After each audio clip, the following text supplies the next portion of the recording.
Alright folks, so I've finished wrapping everything up here, and I just need to now insert the bolts here to lock this in, and then put in the shifter cover and tie everything up. But before I do that, the moment of truth, we're gonna see if this ignition switch was indeed the problem.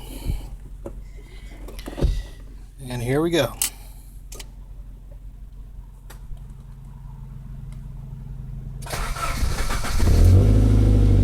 Voila! Problem solved. We've got another 900 convertible back on the road.